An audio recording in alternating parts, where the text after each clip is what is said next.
and for his valuable input. Thank you, sir. So coming to the today's journal. Today's journal, the title, it is Outcomes in High-Risk Pulmonary Embolism Patients Undergoing Float River Mechanical Thrombectomy or Other Contemporary Therapies, the results from the FLAME study.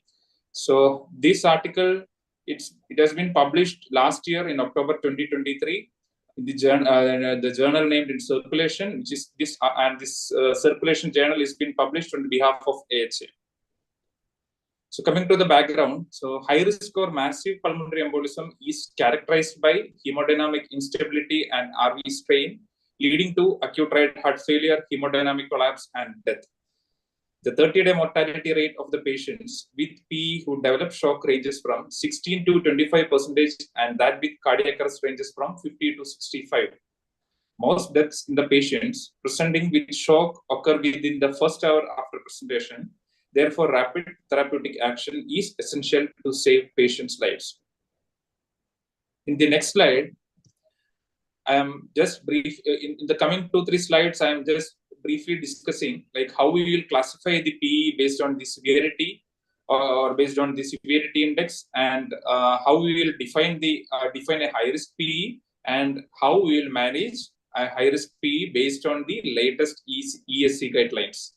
So based on the if you do the risk stratification of the acute PE, either it will be classified as a low risk, intermediate risk, and high risk. So intermediate risk, again, it is been subclassified to intermediate high and intermediate low risk.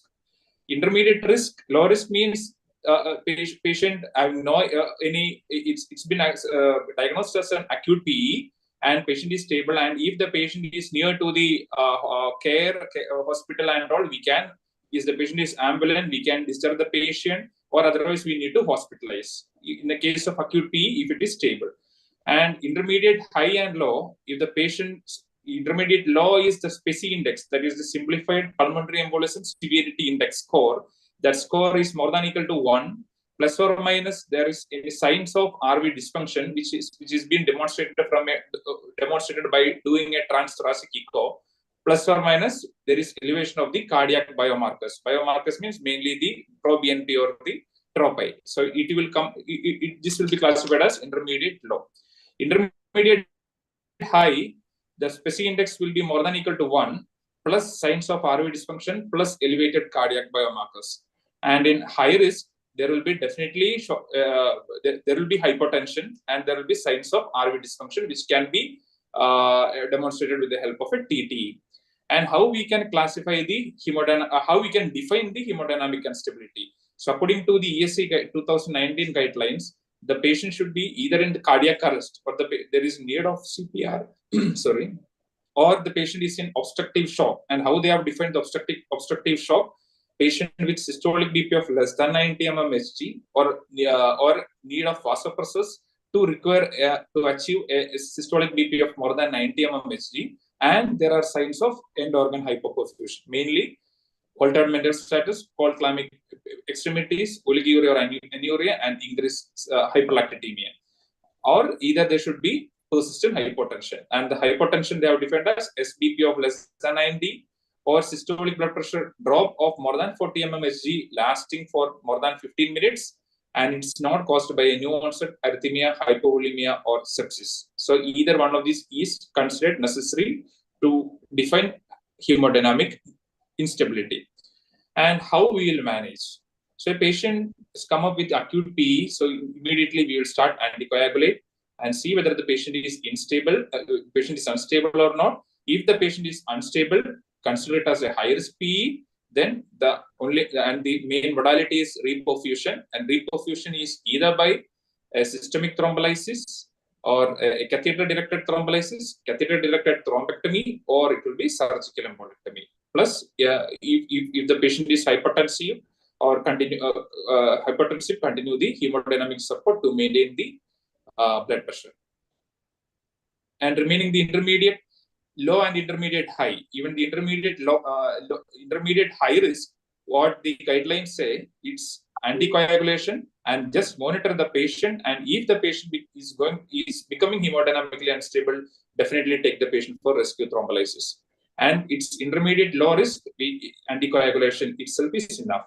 And low risk, as I said already, we can, if the patient is nearby, we can start the anticoagulation, and no need to, if the patient is no other reasons for hospitalization, and if there is any good family or social support and easily access to the medical care, we can discharge home, or if more than 1 equal to not 2, then we need to hospitalize the patient. What are the recommendations? So in high risk PE, it is recommended that these are the class 1 recommendations. So we need to initiate the anticoagulation with unfractionated heparin, including a weight adjusted bolus injection be initiated without delay in patients with high risk PE. Systemic thrombolysis is recommended for high risk PE, and surgical pulmonary embolectomy is recommended for patients with high risk PE in whom thrombolysis is contraindicated or has failed. And the class 2A recommendations, percutaneous catheter-directed treatment should be considered for patients with high-risk PE in whom thrombolysis is contraindicated or has failed. And the inotropes of and the vasopressors of choice in high-risk PE remains the norepinephrine and or the dobutamine. And ECMO may be considered in combination with surgical embolectomy or catheter-directed treatment in patients with PE and refractory circulatory collapse or cardiac arrest. Coming to the studies, as we are discussing on catheter-directed, the float river method, which is essentially a catheter-directed thrombectomy. So I will be, I am discussing regarding new studies which has been underwent on catheter-directed thrombolysis and catheter-directed thrombectomy. So catheter-directed thrombolysis studies, the first of it was in 2014, the Ultima trial, then the CETIL-2 study in 2015, the Optalace, then the Sunset PE trial, and the latest Canary trial. So the Ultima trial, it was in 2014. What they did, they have compared the ultrasound-assisted catheter-directed thrombolysis plus anticoagulation versus anticoagulation. It means they have used heparin plus heparin versus heparin only in intermediate risk PE patients.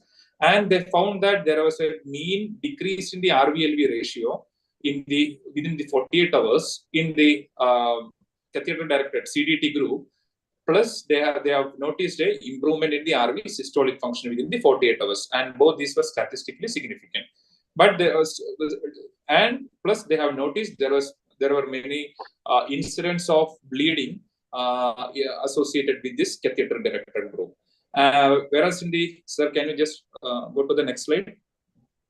This is the Ultima trial. As I said, discussed already, there was mean improvement in the RV-LV ratio, and it was clinically statistically significant, and there was more recovery of the RV systolic function, and they have noticed even the bleeding associated with the CDT group. And the CETIL study, next comes the CETIL study, it was in 2015. They have included the high and intermediate risk PE patients. Even this study also, they have done using this ultrasound-assisted catheter-directed. Instead of the high dose, they have used low dose fibrinolysis with the TPA, and they found that there was significant improvements in the RV-LV ratio within the 48 hours after the start of the treatment, which is statistically significant. And they observed there was many minor to moderate bleeding episodes, 16 moderate bleeding and 1 severe bleed associated with the CDT. And if you go back again, you can see there are 3 more trials. It was the Optalace PE trial. Optalace PE trial, it was what they have used. It is again the ultrasounded catheter-directed thrombolysis intermediate risk. What they have done, instead of usually once we will secure the catheter near the pulmonary artery, just proximal to the thrombus, we will keep the catheter there, and we will give the thrombolytic agent as an infusion for over 12 to 24 hours. So in the Optalace PT, they have considered low dose and low transfusion time. So they have 2 hours, 4 hours, 6 hours. So, and they found that even there is no need to transfuse over 12 to 24 hours. Even 6 hours also have reduced the RV-LV ratio, and there was increase in the hemodynamics was improved even with the short duration of infusions. And the Sunset PE trial, compared the ultrasound and the standard catheter-directed thrombolysis, whether to whether to know that the ultrasound was superior to the standard catheter, and they come to the conclusion that both are having similar benefits. The Canary trial, it was prematurely stopped in view of the COVID-19 pandemic. And the remaining studies, the FLASH, the FLAIR, and the EXTRACT-PE, all these studies are done on catheter-based thrombectomy in intermediate to high-risk patients. So next, coming to the so this is the float river thrombectomy device as we are discussing today. This is the so I am in the next slide. There is a short video. So how this device works. So it's being developed by the Inari Medicals in the US. Triever 20 features a highly trackable, large lumen catheter and large bore syringe designed to rapidly extract large volumes of clot while limiting blood loss. The FlowTriever catheter features 3 self-expanding nitinol mesh discs in 4 varying sizes that are designed to engage, disrupt, and deliver clot to the Triever 20 for extraction. Upon gaining ultrasound-guided venous access, a guide wire is advanced past the target clot in the pulmonary artery. With the dilator in place, the Triever 20 is advanced over the wire until it reaches the target clot. The dilator is removed, and with the flush port stopcock closed, the syringe is pulled back and locked into place. Opening the stopcock releases the vacuum and creates a high-flow, volume-capped aspiration, minimizing blood loss while drawing clot through a continuous lumen into the syringe. If clot remains, the appropriately sized FlowTriever catheter is then introduced. As the catheter is retracted, the nitinol discs self-expand, engaging the clot from within. Retraction of the atraumatic discs liberates clot from the vessel walls as it is delivered back into the Triever 20. The Inari Medical. So as we have seen in this video, we can see it has minimized the bleeding. The chance of the bleeding will be less, and it has both an aspiration catheter, and still if the any clot burden is still remain behind, we can remove it with the help of the FlowTriever catheter. So it has the disc. So that disc will go and will engage, and then will deliver the remaining clot thrombus, Coming to the first few studies which was done on FlowTriever technique. So it was the FLASH study. The FLASH study, it was done in US. It has included 800 patients, just done in different sites, nearly 50 sites in US, and they have included intermediate risk. The majority of the people were belonging to the intermediate risk, 92 and 8% in high risk patient, and the 32% had contraindication through thrombolysis. And they found that the conclusion was there was significant improvement in the hemodynamics. There was a statistically significant mean drop in the mean pulmonary artery pressures by 7.6 mmHg, and there was a mean increase in the cardiac index by 18.9. And their 48-hour mortality was 0.3 and 30-day was 0.8%. And they also found that there was a statistically significant reduction in the dyspnea score by 61.2%, and there was a significant decrease in the requirement of the supplemental oxygen. And the hospital stay also, 62% doesn't need any post-procedure overnight ICU stay. So this was the FLASH registry. And the next, one more is the FLAIR study. So it was a single-arm prospective multicentral trial. This trial too included the intermediate risk acute PE patients, and the findings were similar to the FLASH. There was a mean reduction in the RVLB ratio from the baseline to 48 hours by 0.38. It was statistically significant, and the other potential advantages included immediate thrombus removal, absence of the thrombolytic complications, and reduced need for post-procedure critical care monitoring. Then the next, this is the EXTRACT-PE trial. It's the same. They have done in submassive acute, maybe the intermediate high risk patients. So instead of the flow retriever, they have used another catheter-directed thrombectomy device, that was the Indigo aspiration system, and they have found the similar results. There was a significant improvement in the RV function, low rates of mortality, and low events of bleeding and fast procedure times. Coming to so what is the need of this present study? What is the gap? If we have go through the in detail regarding the previous literature, what is there and what is the gap? So what is the need for the study? So the mortality remains high in untreated cases of high risk PE. Even in cases who are treated with systemic thrombolysis, the mortality and morbidity rates still remain high.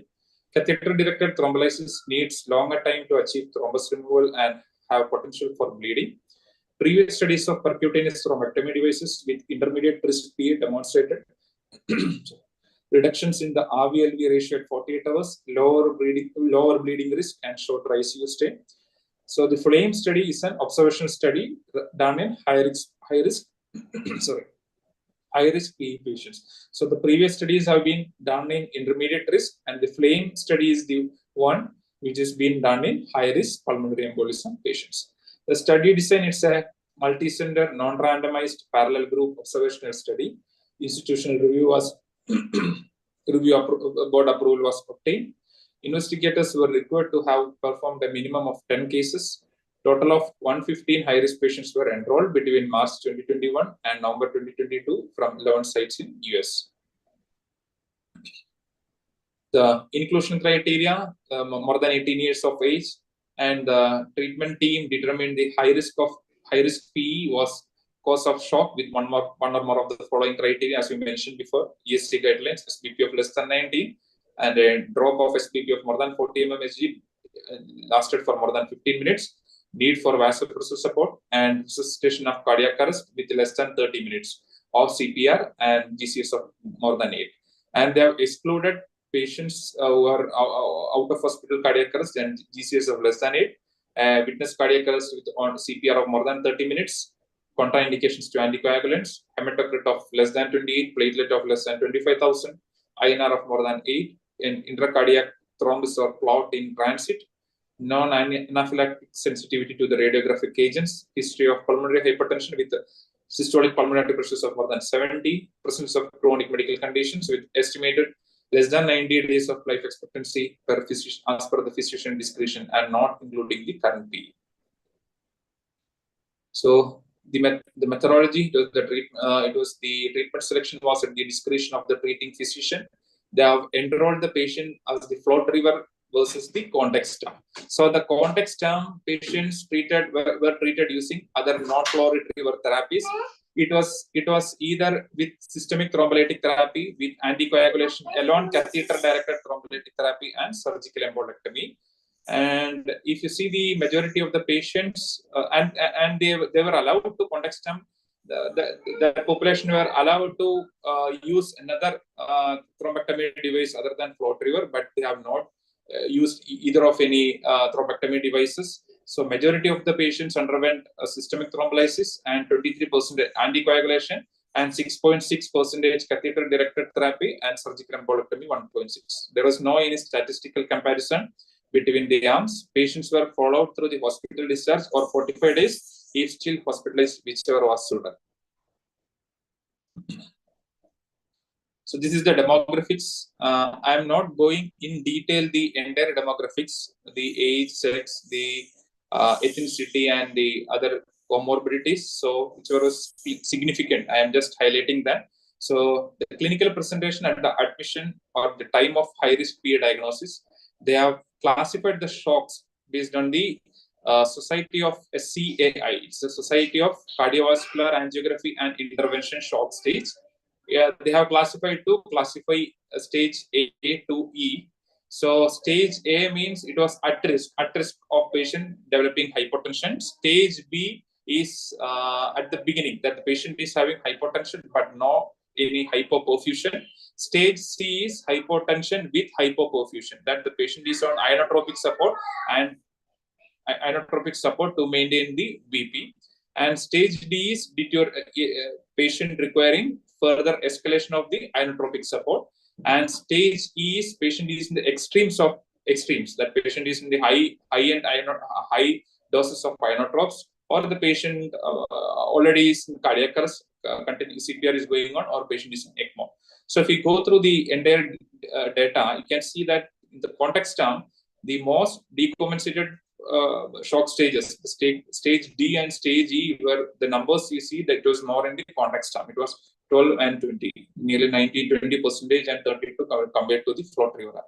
Remaining the systolic BP, it was fairly 97 and 83, fairly same. Diastolic BP, heart rate, the tachycardia. If you see the numbers, it was more with context term and the flow triver, less with the flow triver, and but more or less the same. The respiratory rate, the saturation, and the context term patient were are the one who received more supplemental oxygen. And among these modalities, for the context term were more in the patient. 20 of them were hypoxic. 20 of them were intubated, rather than in the flow triver. It was 8. Means the context term patients were more hemodynamically unstable, and they were more hypoxic. Coming to the next slide. If you see the need of vasopressor support, still it was that was more in context term. It was 46, and flow triver it was 32. And cardiac arrest patients was those patients were also more in the context term, 20 compared to 11, and hyperlactatemia was more in context term compared to the flow triver. The endpoints, primary endpoints, it was a primary endpoint. It has 4 clinical components. So it was all-cause mortality, bailout to an alternate thrombus removal strategy, the clinical deterioration, and the major bleeding. And this primary endpoint was compared with a pre-specified performance goal of value 32%, and that was derived from a meta-analysis of 18 previously published studies. And the secondary endpoints included ischemic or hemorrhagic stroke, device-related complications, injury to venous or arterial access site. Statistical analysis, the data are presented as numbers and percentage of mean plus or minus the standard deviation, median. The analysis were performed separately for the flow triver arm and the context arm. No statistical analysis were performed directly comparing the patient characteristic or the outcomes between the parallel registries, and analysis were performed using SAS 9.4 and RB for 1.2.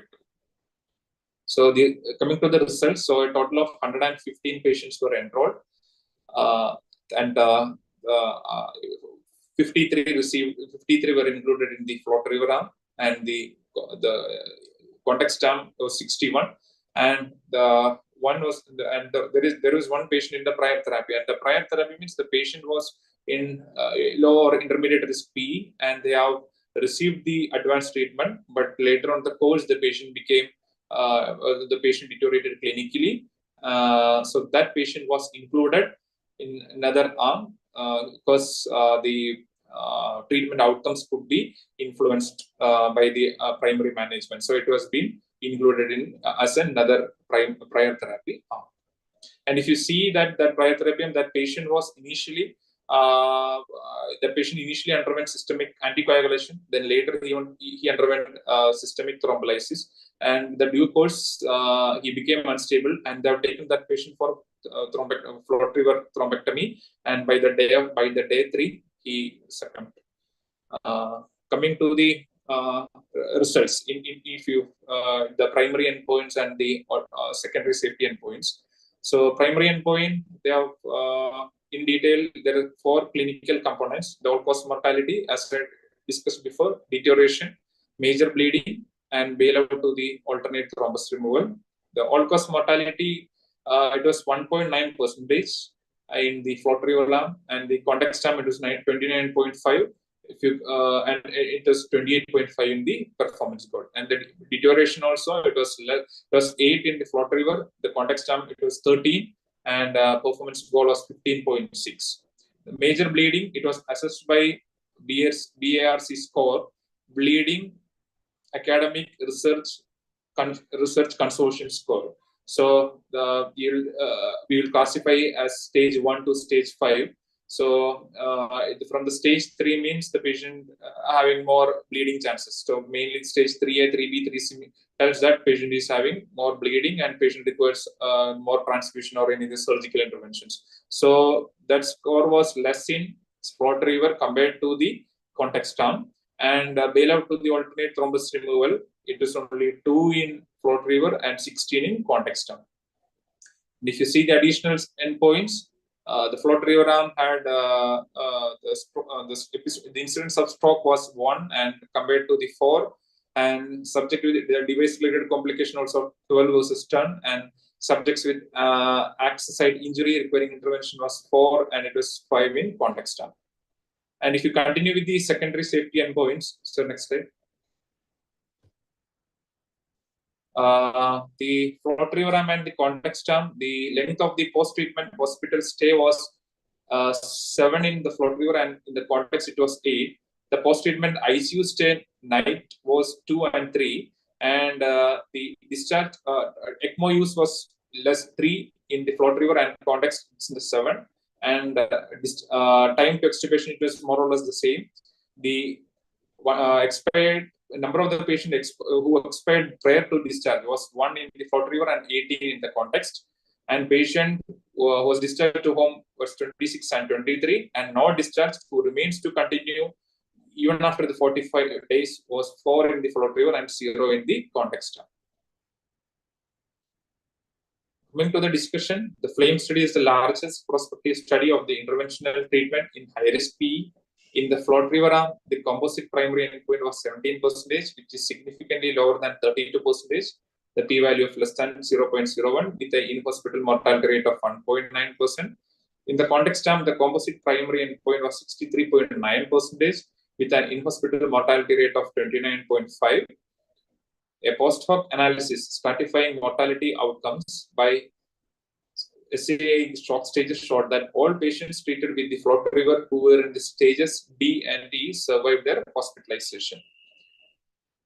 The low mortality in the FLOTRIVER may be due to the rapid effect of the thrombus removal, which promptly reverses the RV strain. The FLAME study design mimics the real-world PE management, where treatment selection may be influenced by several factors. The study results suggest that there is a subset of patients with high-risk PE in whom large bore mechanical thrombectomy may be a safe and effective treatment option. Although systemic thrombolytics are the current guideline recommended treatment, even in patients who are too ill, their utilization in high-risk patients should be reconsidered. So next, coming to the limitation. So it's not a randomized control trial, and the performance goal, they have it's not statistically powered, and the derivation of the meta-analytic performance goal was dependent on the largely retrospective high-risk PA literature, and we are not sure whether this patient, the previous study population are same compared to this population. The selection bias as the primary treatment selection was at the discretion of the treating physician, and as I discussed before, if you compare the baseline characteristics of the patient, the more patients who were hemodynamically unstable, who were more hypoxic, and patients who suffered from the cardiac arrest and who were hypoxic and who were intubated were in the context arm compared to the FLOTRIVER arm. So you can convert that patients who are more sick in the context arm compared to the FLOTRIVER.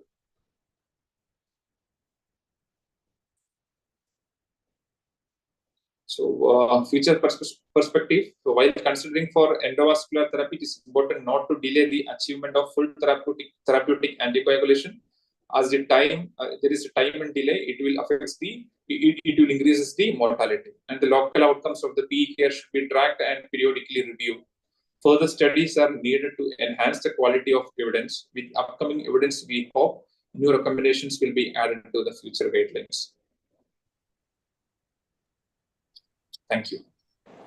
Thank you, Dr. Matthew. It was a well presented and review of all the other studies included. I would like to take my comments from Jacob George, sir, first.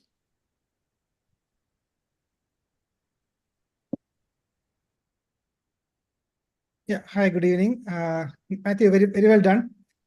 So, thank you, sir. Yeah. So, as you told, whenever we go through the trial, few things that I would like to see is whether we really need a trial. Why do we want to have it? And So why do we have, what does this add to the current body of literature? So is it going to help us in any ways or something?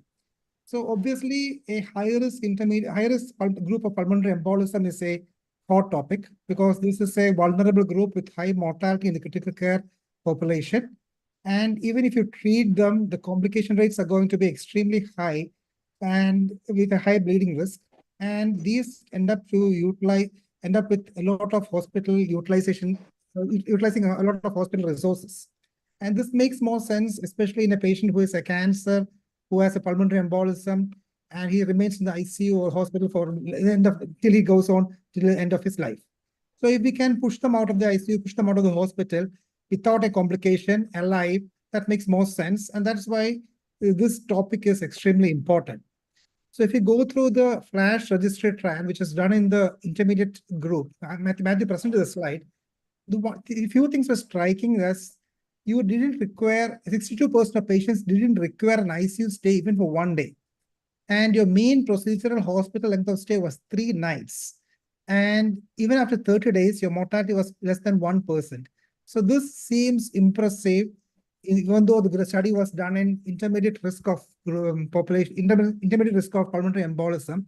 And so definitely, it can be extrapolated this to the high risk is a question that it has to be answered. So definitely, when you look into the FLAME trial, it is a prospective trial it has the advantage of that. And because of the ethical concerns, probably the design is probably the best that they could achieve. And if you see the results, they have shown an extremely low mortality. So the mortality of just even less than 1%. So, but a few points of skepticism because you are including patients from March 2021 to November 2022. Did you have only 115 patients or were some other patients excluded? Or so I'm asking is my question, that doubt is that were all the eligible patients really included in this trial? I'm not sure because there is nothing much given in that. And there's not much details of the conflict of interest in these trials. Obviously, we know that these patients were selected into trials by the discretion of the physicians. But even then, did you have a high-risk patient with thrombolysis being excluded from the trial? We don't have any data on that. And regarding the follow-up period and the post-procedure management. So if you see what Matthew presented, so he said that patients were followed through hospital discharge or 45 days, whichever was sooner. Now that seemed a bit odd. So if I have a patient today who underwent the procedure, I discharged him on day 2 or day 3, and he dies on day 4 or day 5, or he gets readmitted for day 4 or day 5. The patient is blind. That part is blind to the trial. We don't have any data on that. And so probably it would have made sense if they had included the data, whichever was later than whichever was sooner. And if you see the context term, 23 patients of the people who in the high-risk group were treated with anticoagulation alone, which goes against the guidelines. So if there was a contraindication to thrombolysis, probably these groups should have received catheter thrombectomy or something like that. So that again biases the treatment that the control group received. And obviously, Matthew had gone through this biases in the shock and the patient selection. Now, if you look at the criteria, in the inclusion criteria of shock, when you say the objective criteria that you really have, whether you have a vasopressors, whether your lactate is more than 2 or less than 2, whether you had a CPR and the GCS is now more than 8, these are objective criteria. And you see that these objective criteria, the patients are more in the context tab. Whereas the subjective criteria, whether your systolic BP was less than 90 for at least 15 minutes, or whether it's a decrease of more than 40 for at least 15 minutes. So these patients were, this is more subjective than objective criteria. And obviously most of the patients were in the flow triver group. Now, if these patients were really hypotensive, I expect them to be hypoperfusing. I expect them the lactate to go up. And unfortunately, the hypolactatemia is also more in the context term, which tells me that probably these patients, I agree, they are sick. They were sick. 74% had a hypolactemia, but still there's something, I feel there's something that is missing in the data. And I am really bothered about the complication rates. So if you see the FLASH registry, they had only 1.8% of major adverse effects and all-cause mortality of 0.3%. But when you come to a high group, your clinical deterioration, I agree that there is a difference between your context arm and the flow retriever arm, but if you see the performance of the previous meta-analysis, you have a 15% incidence in the flow retriever group, by the performance of the meta-analysis is 15.6, almost same. Similarly, your major bleeding is also same when you use a flow retriever versus the performance group. Agree that there is a difference between the context arm and flow retriever arm, but when you compare it to the benchmark, which they assume as a benchmark, then your clinical deterioration and the major bleeding was also same. And if you look into the secondary outcomes, okay, this is again disappointing for me because the length of ICU stay was almost same, two nights versus 3 nights for the flow retriever arm. The length of hospital was also same. And now you have 4 people who are not hospitalized in this group. Oh, sorry, who are not discharged in the group at the end of 45 days. Okay, that also seems okay. But if you look at the data a bit more into it, you have 26 patients who were discharged to home in the flow retriever group, 1 patient expired, 4 patients were remaining in the hospital. So that becomes 30 plus 31. What happened to the other group? What happened to the other 22 patients? We have absolutely no data about that. So this makes sense when I say that the data should have been 45 days or after, it should not have been discharged or 45 days, whichever is sooner. Similarly, if you see in the context arm, you have data for 41 patients out of 61 patients, of which 23 were discharged to home and 18 died. So this groups together, plus I'm not sure about the cost. I'm not sure about the availability around the clock. I'm not sure about my cath lab. My team will be ready to do it on the weekends, on Sundays, etc. And I'm not really sure about the data, but it is very much promising. So I would definitely be thinking that it will not change my practice right now, and I would be waiting for more data to come. Thank you. Thank you, sir. I'll take comments from Joe Stacco, sir. Thank you, Navina.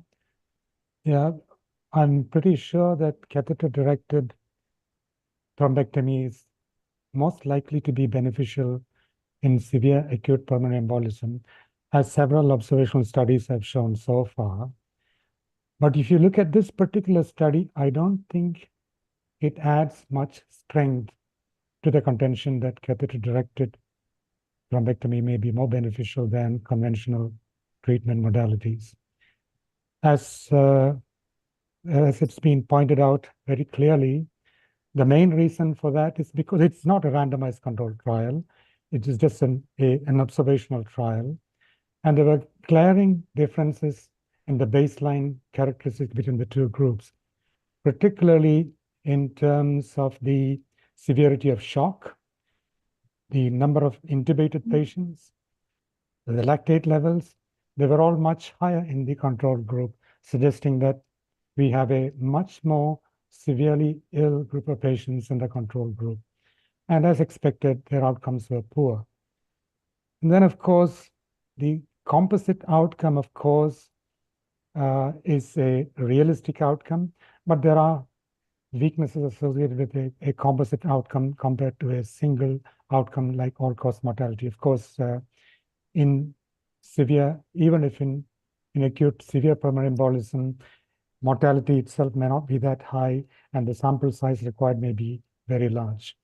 Talking about sample size, the authors do not mention anything about how they arrived at this number.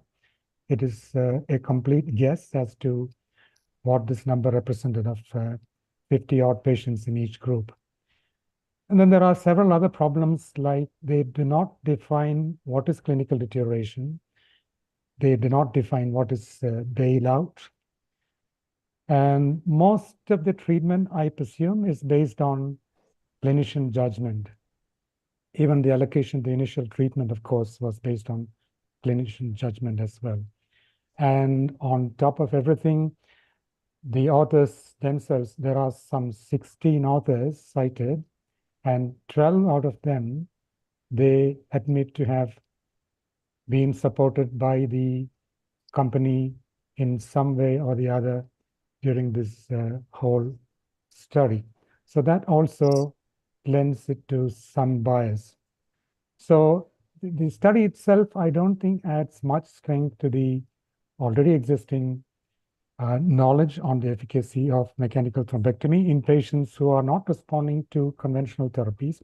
In fact, I remember way back in 1999, when I was in Australia, we used to do thromboaspiration in severely ill patients, even at that time. So it's by no means a new technique.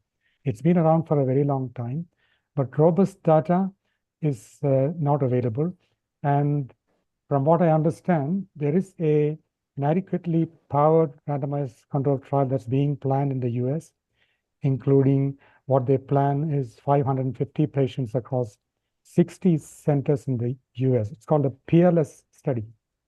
So that may be interesting. I just saw the design of the study in one of the journals. I can't remember offhand. So that might lend us more robust evidence. But in the meantime, of course, the practice will, in my opinion, continue to resort to mechanical therapies once conventional therapies have failed, or in patients who might require it from the start, given the severity of illness. But this study by no means can be cited as robust evidence to support it. Thank you, sir. Srinivas, your thoughts? Then Sam. Yeah, I think this is, as Sir has said, this is an industry-supported study. So quite obviously, they have selected the more stabler patients and put them through an intervention, and they have come up with a conclusion that the intervention is better than control, where the control was actually probably sicker than the intervention group. So there is a big conflict of interest or big bias in the patient selection at randomization or at inclusion itself. Having said that, the two areas where there is a lot of excitement and a lot of advances in the management where morbidity is very high. One is ischemic stroke and the other is pulmonary thromboembolism, as well as far as catheter guided and mechanical thrombectomies are concerned. The stroke actually paradigms have clearly focus shifted from going to those who come beyond 4.5 hours. We know that it has actually made a big difference, and outcomes are also different because there is a quantifiable tool which says who will benefit. The same logic cannot be applied to pulmonary thromboembolism because, as you know, and as we all see in clinical practice, the size of the embolus, the quantum of the clot burden does not determine the prevalence of shock in these patients. There will be patients who don't have an obvious clot burden but will be in shock, and there will be those who have a saddle embolus who are not in shock. So using only the shock as one of the criteria to subject patients to aggressive intervention may not actually be the right target. As we look at outcomes of pulmonary thromboembolism, the role of echocardiography, the role of right ventricular functional assessment, the role of TAPC becomes very important.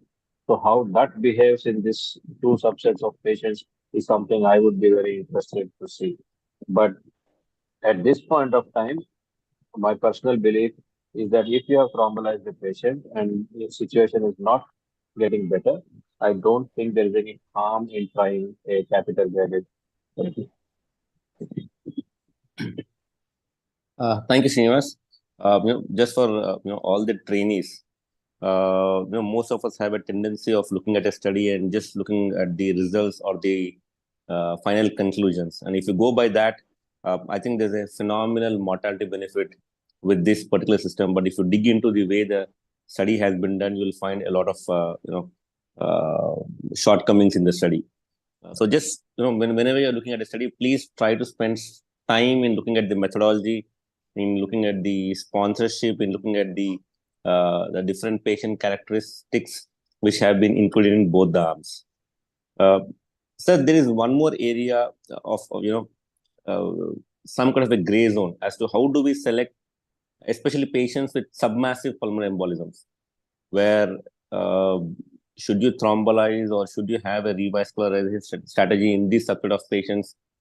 Because are we going to only look at improvement in the RV function or the drop in pulmonary arterial pressures, which, given time, over a period of time, are going to get better anyways? So do you think that we will have better guidance in patients with submassive pulmonary embolisms?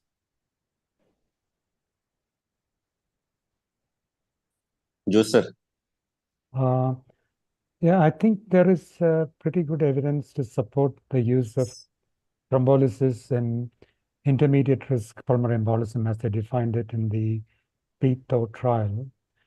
So that way, yes, certainly you would err on the side of maybe going overboard with thrombolysis in such cases, given the evidence we have supporting thrombolysis. Secondly, as you rightly mentioned, one of the outcomes that have not really been addressed adequately, I feel, is the longer term outcomes, particularly in a condition where the mortality is not necessarily very high. If you intervene in time, the mortality of pulmonary embolism, as we saw in this study, in the intervention group, it was less than 1%. So adequately treated pulmonary embolism in that situation, the mortality is not very high. So longer term outcomes may be more meaningful, particularly in terms of persisting pulmonary hypertension, RV dysfunction, and disability relating to that. So coming back to your question, yes, I think we will probably, I think over the years, we have been thrombolizing patients at lower risk compared to what we used to do previously, and that trend is likely to continue.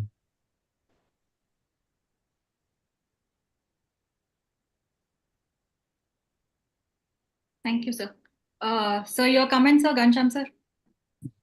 I think we have gone beyond that. We already had the comments from all the four speakers.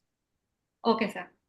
So I wanted to ask if we can if we can just extrapolate this into a CSVT catheter directed therapy or retriever.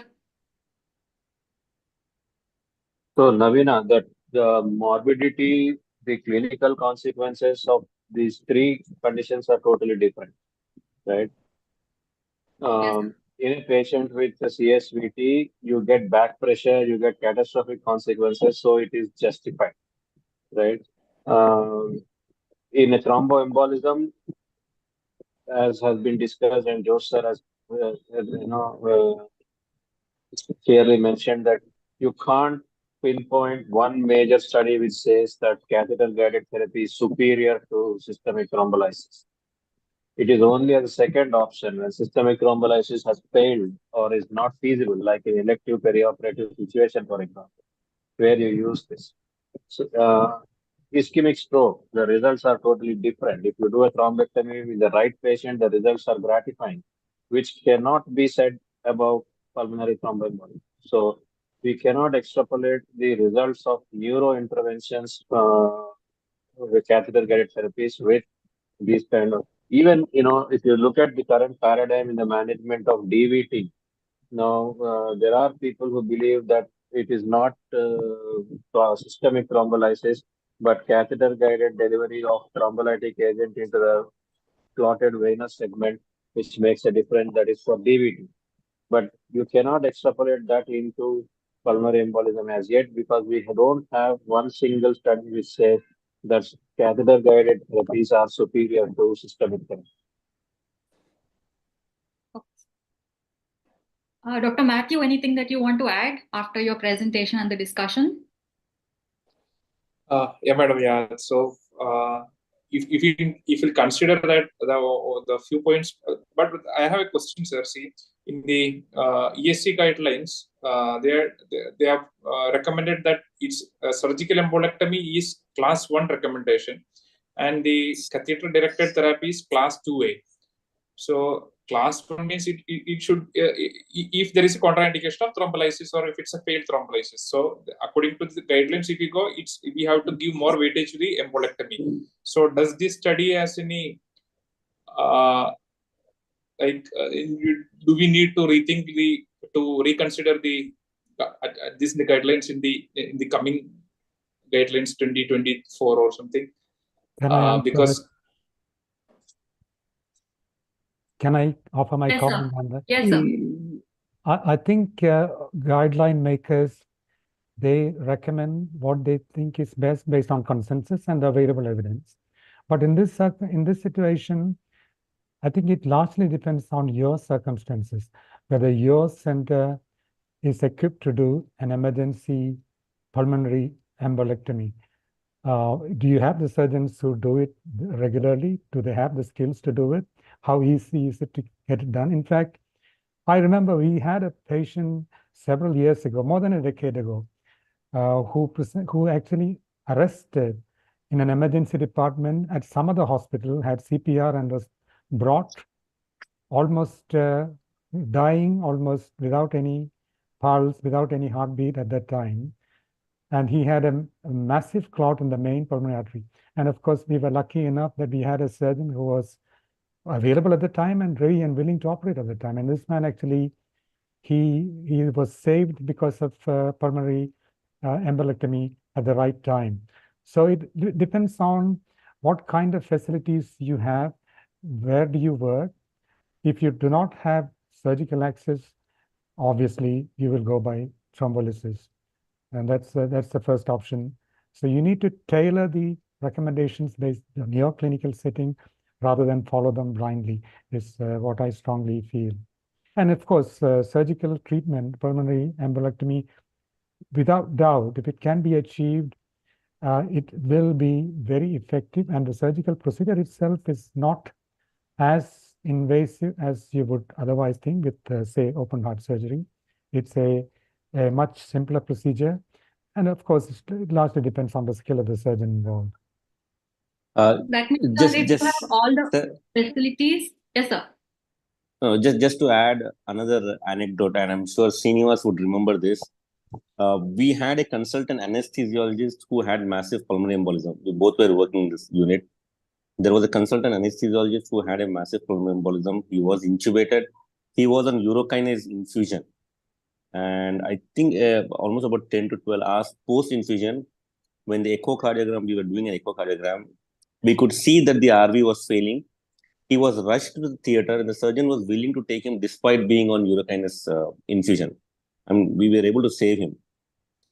But I think the younger generation of cardiologists have become much more comfortable and familiar with the thrombectomy devices. So I think there is much more expertise which is coming up with respect to the thrombectomy devices. So if you have the expertise and the facility that is available, sir, would this be your first choice over systemic thrombolysis? And in what kind of patients? For what? Which would be first choice? The Septic mechanical thrombectomy. thrombectomy, sir. Like if there are facilities available and you have an expertise No. at that point of time, would you choose See, that over? having expertise available does not mean you do the intervention, right? Right? You have an obstetrician who can do a cesarean section. It doesn't mean you will do every cesarean section for everybody, isn't it?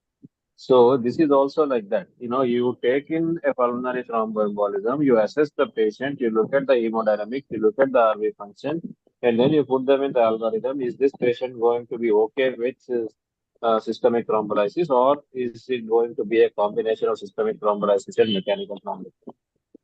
Or you see somebody whom you have received from another hospital after having been thrombolized for pulmonary thromboembolism, still has RV dysfunction, still in shock. If your facility has got the expertise, then we can subject these patients for a mechanical thrombectomy.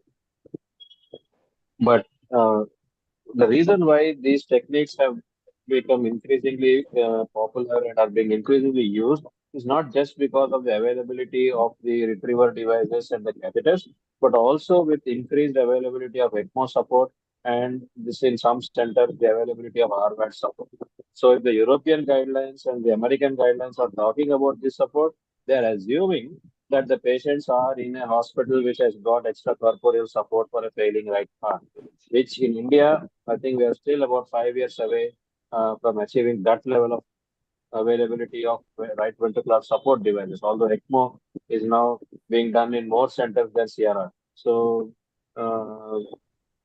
it would never become my first choice. If the patient actually is eligible for systemic thrombolysis, I would still do a less interventive, less invasive or non-invasive therapy rather than putting him on a cath lab or on an OT. So only in the failed intervention of failed thrombolysis is when you want to go ahead with that. Not only failed, if the initial Srinivas, please Muted, unmute. muted.